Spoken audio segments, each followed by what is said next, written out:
Hello friends, my self Dinesh. चलिए देखते हैं आज यानी कि 23 मई ट्यूसडे के दिन बैंक निफ्टी में हमें कितने कमाने के मौके मिले with me on my channel trading opportunities. दोस्तों, मैंने आपको कल बहुत ही ज़्यादा क्लियरली कहा था, नीचे की तरफ नीचे और ऊपर के लिए हमने बहुत ही सिंपल सी रेंज देखी थी। एक चार्ट पैटर्न जरूर देखा था, बट मैंने आपको एक रेंज बताई थी। वो रेंज ये थी दोस्तों कि लेट्स से अगर मार्केट इस पॉइंट के ऊपर प्रॉपर 1 आवर कैंडल क्लोजिंग देती है तो ही आपको मार्केट में ऊपर की तरफ जाना है। ऊपर के टारगेट्स हो गए 44,150। उसके बाद नीचे के रेंज में ये कहा था कि अगर मार्केट लेट्स से इस पॉइंट के नीचे आती है तो आपको प्रॉपर 1 आवर कैंडल क्लोजिंग देखना है इस पॉइंट के नीचे। और फिर यहाँ तक हमने टारगेट डिस्कस किया था 43,450 का। हमने ये भी कहा था कि नीचे अगर मार्केट ये देती है प्राइस एक्शन तो बहुत अच्छी ट्रेड मिलेगी। और मैंने आपसे एक पॉइंट और कहा था कि अगर मार्केट कहीं ना कहीं थोड़ा सा भी गैप अप ओपन होती है और इस पॉइंट पे कहीं ना कहीं सपोर्ट ले लेती है तो यहाँ से आपको एक बहुत ही बढ़िया सेटअप देखने को मिल सकता है। मार्केट ने क्या किया वही किया, यहाँ पे गई, यहाँ पे बहुत बढ़िया सपोर्ट लिया और फिर at the end of the movement में एक बहुत ही नीचे की मूव। अब दोस्तों, ये नीचे की मूव और भी नीचे कंटिन्यू हो सकती है आने वाले टाइम में। देखेंगे किस तरीके से क्या होगा आगे, सब कुछ डिस्कस करेंगे हमारे वीडियो में, ठीक है ना। तो दोस्तों, जैसे कि आप सबको पता है, हमने हमारे 9 गोल्डन फैक्टर्स रिलीज किया और हम हमारे बैंक निफ्टी के एनालिसिस इन्हीं 9 गोल्डन फैक्टर्स के बेसिस पे करते हैं। तो दोस्तों, शुरू करते हैं with our very first golden factor, that is previous days prediction. अब दोस्तों, कल हमने सिनेरियोज में कुछ ऐसा डिस्कस किया था एक पॉइंट में कि लेट्स से अगर मार्केट कैप अप होती है थोड़ी सी और यहाँ पे आते हैं और यहाँ पे एक 1 आवर कैंडल क्लोजिंग नहीं देती है तो आपको नीचे की तरफ प्राइस एक्शन देख के नीचे की तरफ ट्रेड लेनी है। ठीक है, लास्ट सेकेंड लास्ट कैंडल में मार्केट ने ये दर्शाया कि वो नीचे जाना चाहती है कहीं ना कहीं।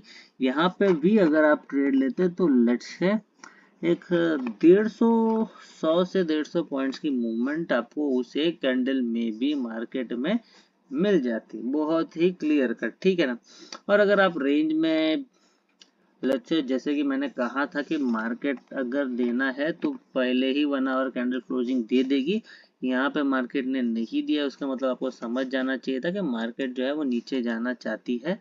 उसके बाद आप क्या कर सकते थे, आप कॉल को शॉर्ट कर सकते थे इसको एज अ सपोर्ट मान के और फिर नीचे की तरफ वेट कर सकते थे और आपको at the end of the day तक बहुत ही बेहतरीन प्रॉफिट 44,080 से लेके 43,871 लगभग से लगभग 200 पॉइंट्स की मूवमेंट मार्केट ने दे दी।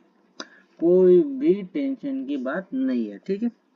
उसके बाद दोस्तों, हम बात करेंगे नेक्स्ट गोल्डन फैक्टर की। अगला जो हमारा गोल्डन फैक्टर है that is price action. Price action की दोस्तों अगर हम बात करें, ठीक है ना, लेट्स से मार्केट ने फर्स्ट सेकेंड कैंडल में एक प्राइस एक्शन जरूर दिया था यहाँ से यहाँ ऊपर, बट मार्केट फर्दर ये जो सपोर्ट था इसको ब्रेक डाउन नहीं कर पाई बहुत देर कंसोलिडेट करने के बाद भी, ठीक है ना। यहाँ से मार्केट ने प्राइस एक्शन दिया, फिर इधर से प्राइस एक्शन देना बंद हो गया था। यहाँ से मार्केट कंसोलिडेट कर रहा था ऊपर नीचे, इधर से भी बहुत ऊपर जाने की कोशिश की बट नीचे, फिर ऊपर, फिर यहाँ से जो मार्केट गिरा बहुत ही तेजी से ये पूरे रेंज को तोड़ के यहाँ पे मार्केट नीचे की तरफ आई। उसके बाद दोस्तों हम बात करेंगे नेक्स्ट गोल्डन फैक्टर की। अगला जो हमारा गोल्डन फैक्टर है वो है कैंडलस्टिक पैटर्न। कैंडलस्टिक पैटर्न अगर हम देखेंगे, पहली हैमर कैंडल, उसके बाद कंफर्मेशन भी मिला, मार्केट ऊपर की तरफ भी गई अच्छी खासी, बट वहां से नीचे भी आई शूटिंग स्टार और कंफर्मेशन नीचे की तरफ देख के। उसके बाद वापस एक बार ऊपर गई थी बट बियरिश एंगल्फिंग देख के मार्केट दोबारा से नीचे की तरफ आई। इधर दोस्तों एक बार मार्केट ने डूजी भी बनाया था, डूजी, और नीचे की तरफ कंफर्मेशन भी दिया था।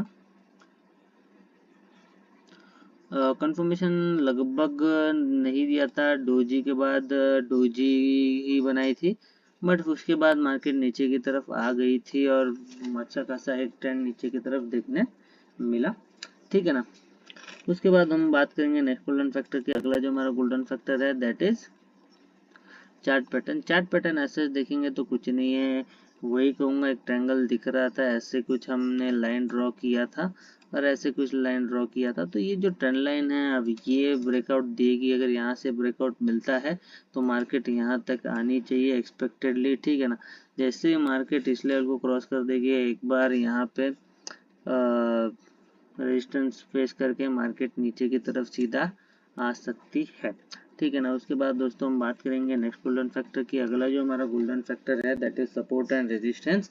अब अगर ऊपर की तरफ रेजिस्टेंस की बात करें 44,100 के आसपास यहाँ पे एक रेजिस्टेंस दिखता है। नीचे की तरफ अगर सपोर्ट की बात करें 43,700 भी एक सपोर्ट है नीचे की तरफ, ये क्रॉस हो जाएगा तो मार्केट यहाँ पे 43,450 की तरफ आएगा। 350 पॉइंट की मूवमेंट यहाँ पे दिखाई दे रही है। उसके बाद दोस्तों बात करेंगे नेक्स्ट गोल्डन फैक्टर की। अगला जो हमारा गोल्डन फैक्टर है that is stop loss. Stop loss अगर हम देखेंगे यहाँ से मार्केट ने एक बार ऊपर की स्विंग लगाई जरूर थी, बट यहाँ से ऊपर गया नहीं, मार्केट ने ये पॉइंट बिल्कुल भी क्रॉस नहीं किया। इधर कंसोलिडेट होके एक ब्रेकआउट भी आया बट कोई मतलब नहीं, मार्केट ऊपर नहीं गई, मार्केट यहीं से ही नीचे रही और कहीं ना कहीं मार्केट ने एक डाउनसाइड मूवमेंट ही दिया। ऊपर की तरफ कोई भी खासा मूवमेंट मार्केट की तरफ से नहीं आया। तो अगर आपने यहाँ पे कहीं ना कहीं ये सोचा होता होगा कि मार्केट अब कंसोलिडेट कर रही है तो कहीं ना कहीं ऊपर की तरफ एक ब्रेकआउट देगी, तो आप गलत थे। मार्केट ने कोई भी ऊपर की तरफ ब्रेकआउट नहीं दिया। अगर आप नीचे के रिजेक्शन कैंडल्स देखते तो आपको पता चलता कि एक बार मार्केट नीचे आएगा, क्योंकि यहाँ पे ये ऐसी बड़ी बड़ी कैंडल्स बन रही थी नीचे की तरफ और मार्केट धीरे धीरे ऊपर जा रहा था बट तेजी से नीचे आ रहा था, धीरे धीरे ऊपर तेजी से नीचे, धीरे धीरे ऊपर तेजी से नीचे, और लास्ट में भी वही हुआ, ठीक है ना। तो अगर आपने यहाँ कहीं ना कहीं अगर आप सोच रहे थे मार्केट ऊपर जाएगी पुट शॉट करके बैठे होते तो कहीं ना कहीं आप at the end of the day तक आपको लॉसेस देखने मिलते। उसके बाद दोस्तों हम बात करेंगे नेक्स्ट गोल्डन फैक्टर की। नेक्स्ट जो हमारा गोल्डन फैक्टर है that is trading opportunities. Trading opportunities बहुत सिंपल दोस्तों, मैंने आपको कल भी कहा था एक सिनेरियो में कि अगर मार्केट लेट्स से इस पॉइंट पे एक सपोर्ट कंसीडर कर देती है और यहाँ से अगर आपको नीचे की तरफ कोई प्राइस एक्शन दिखता है, मैंने आपको ये कहा था कि फर्स्ट कैंडल अगर रेड बनती है या आपको नीचे की तरफ प्राइस एक्शन दिखता है तो आपको नीचे की तरफ ट्रेड लेनी है। अगर आपने आवरली टाइम फ्रेम में देखा होगा तो आपको बहुत ही क्लियरली मार्केट का एक नीचे की तरफ ब्रेकआउट दिखा होता और इसके बेसिस पे अगर आपने नीचे की ट्रेड ली होती तो भी आपको बहुत ही बढ़िया पॉइंट्स मिलते, ठीक है ना। क्योंकि मार्केट ने ऊपर की तरफ कोई भी कंफर्मेशन दी नहीं, हैमर बनाने के बाद एक कंफर्मेशन जरूरी है बट वो मार्केट की तरफ से नहीं आई। तो उसका मतलब यही है दोस्तों कि मार्केट कहीं ना कहीं नहीं चाहती ऊपर जाना, ठीक है ना।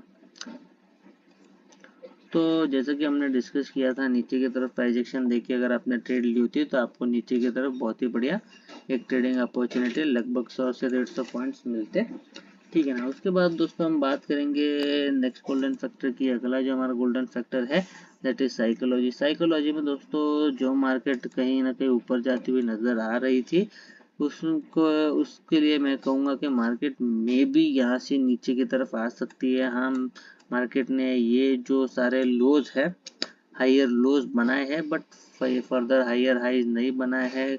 मार्केट एक कॉमन रेंज या फिर एक कॉमन हाई लेके चल रहा है जिसको अभी तक मार्केट बीट नहीं कर पाया। अगर मार्केट इसको बीट करता है तो कहीं ना कहीं हम ये एक्सपेक्ट कर सकते हैं कि मार्केट ऊपर की तरफ जाएगी, बट उसके पहले हम नहीं कोई भी डिसीजन लेंगे ऊपर की तरफ ट्रेड का।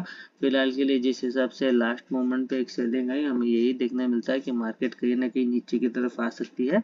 43,450 जो है हमारा लास्ट सपोर्ट होगा, वहां तक मार्केट गिरने के बाद एक बार थोड़ी सी सांस लेगी, ठीक है ना।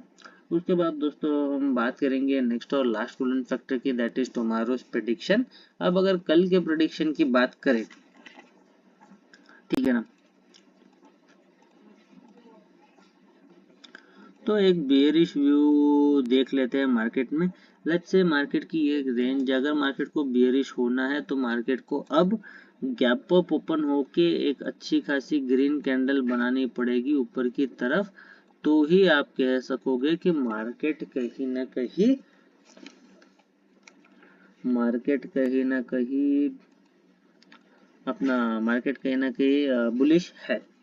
अगर ऐसा नहीं होता है तो मार्केट बिल्कुल भी बुलिश नहीं है, मार्केट बियरिश ही है, क्योंकि बुलिश होने के लिए गैप अप होके एक हरी कैंडल होने बहुत ज़्यादा ज़रूरी है।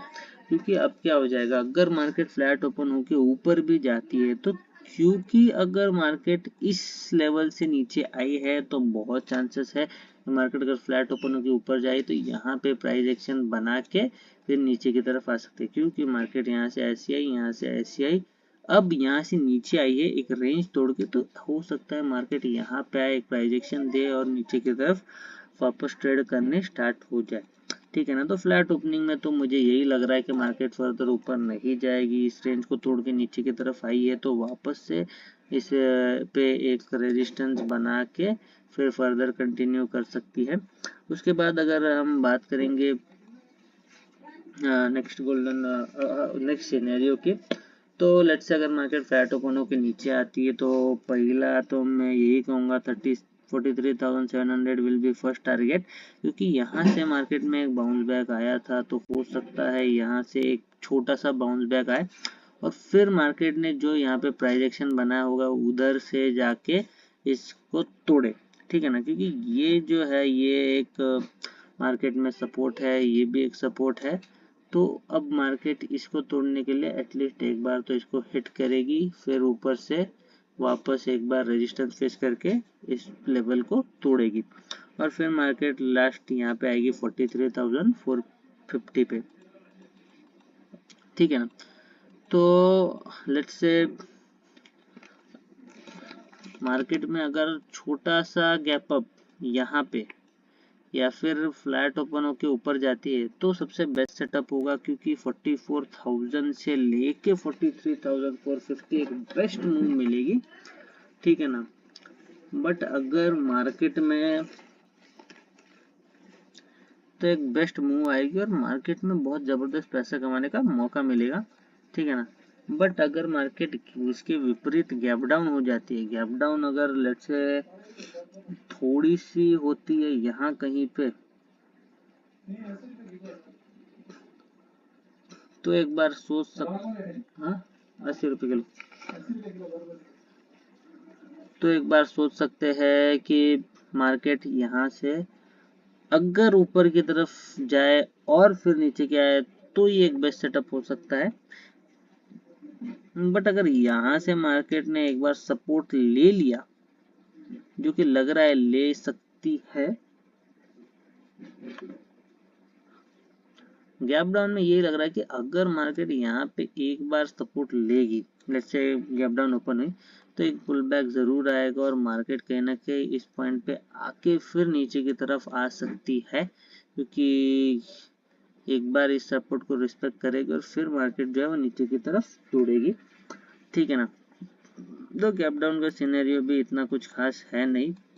अगर हाँ गैप डाउन ओपन होके मार्केट ऐसा रेड कैंडल बना देता है फर्स्ट 1 आवर में, तो क्या होगा, तो फिर यहीं से एक छोटा सा पुल बैक आएगा और फिर मार्केट इधर तक के लिए कंटिन्यू करेगी। ठीक है। तो बेस्ट सेटअप यही होगा, अगर मार्केट फ्लैट ओपन होकर ऊपर जाती है छोटा सा गैप अप ओपन होता है, बाकी फ्लैट ओपन होकर नीचे आती है वो भी ठीक है। बट अगर मार्केट सीधा गैप डाउन ओपन होती है तो थोड़ी सी कहीं ना कहीं दिक्कतें हमें फेस करने मिल सकती है। तो दोस्तों आज के लिए वीडियो में इतना ही। अगर आप मेरी तरह से चार्ट ट्रेडिंग या फिर बैंक निफ्टी की एनालिसिस सीखना चाहते हो तो उसके लिए मेरे चैनल को सब्सक्राइब कीजिए, जुड़ जाइए मेरे चैनल के साथ। मिलता है दोस्तों आपसे अगले वीडियो में विद मोर ट्रेडिंग अपॉर्चुनिटीज। तब तक के लिए बाय बाय।